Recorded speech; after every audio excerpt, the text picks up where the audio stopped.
रात के करीब 2 बज रहे थे। लॉज के सारे लोग सो गए। चारों ओर सुनसान छाया हुआ था, लेकिन रमेश बेड पर किताब रखकर अपनी गर्लफ्रेंड से चैटिंग कर रहा था, और ये ऐसा पिछले 2 सालों से करता आ रहा था। रमेश के पिताजी एक रिक्शा चालक थे। कड़ी धूप में रिक्शा चलाकर अपने बेटे को कॉम्पिटिटिव एग्जाम की तैयारी के लिए पटना भेजे थे। महीने के हर 1 तारीख को रमेश के पिताजी ट्यूशन फी, रूम रेंट और खाने पीने का खर्च भेजा करते थे।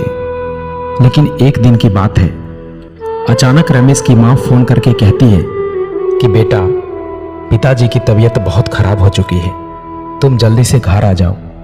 इतना सुनते ही रमेश भागा भागा हॉस्पिटल पहुंचा और वहां जाकर देखा कि उनकी मां डॉक्टर के आगे हाथ जोड़ रही थी और कह रही थी कि डॉक्टर साहब, आप ऑपरेशन कीजिए। मैं 5 लाख नहीं बल्कि 10 लाख दूंगी, लेकिन मुझे वक्त चाहिए। प्लीज आप ऑपरेशन कीजिए। अभी मेरे पास पैसे नहीं है। मैं एक रिक्शा चालक की पत्नी हूं।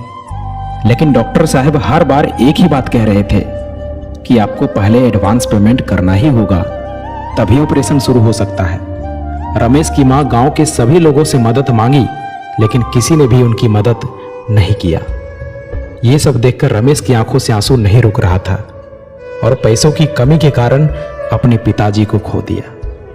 रमेश चिल्ला चिल्लाकर कहने लगा कि मां, ये सब मेरी वजह से हुआ है। मैं उतना काबिल नहीं बन पाया जितना अभी तक मुझे बनना चाहिए था। रमेश अपने आप को कोसने लगा और कहने लगा कि काश मैं अच्छे से पढ़ाई किया होता, अच्छे से मेहनत किया होता, तो आज मेरे पास जॉब होता, कुछ कर रहा होता और मैं अपने पिताजी को बचा पाता। दोस्तों, आपके साथ कब क्या और कौन सी घटना हो जाए कुछ पता नहीं चलता। इसलिए अभी आप जो कर रहे हो, जिस काम के लिए आए हो, जो भी आपका लक्ष्य है, जो भी आपका गोल है, उसे पाने के लिए जी जान लगा दो। कोई तुम्हारी पर्सनालिटी नहीं देखेगा, कोई तुम्हारा दुख दर्द इमोशंस नहीं समझेगा। कोई पूछेगा तो बस इतना ही पूछेगा कि कमाते कितने हो।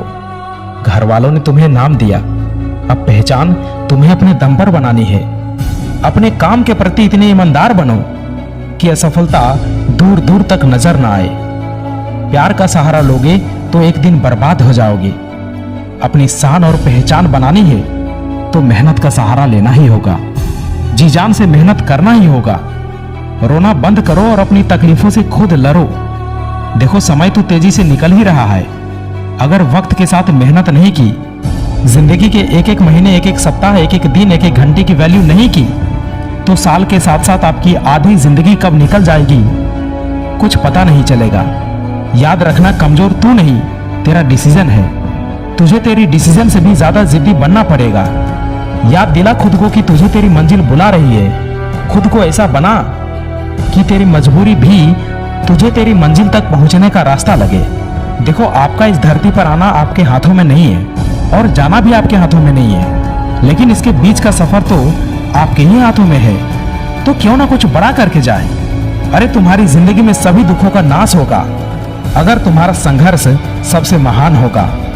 अपने जीवन को इतना महान बनाओ कि आपकी जीवनी सुनकर दूसरे लोगों को महान कार्य करने की प्रेरणा मिले। रास्ते कभी खत्म नहीं होते दोस्त, बस लोग हिम्मत हार जाते हैं। अगर तैरना सीखना है तो पानी में उतरना ही होगा। यूं किनारे पर बैठकर कोई गोताखोर नहीं बन सकता। सफलता तक पहुंचने का रास्ता आसान नहीं होगा। इस रास्ते में बहुत सारी मुश्किलें आएंगी जो आपका रास्ता रोकना चाहेंगी, लेकिन आप रुकना मत, बस चलते जाना। बदल जाओ वक्त के साथ या फिर वक्त को बदलना सीखो। मजबूरियों को मत कोसो, हर हाल में चलना सीखो।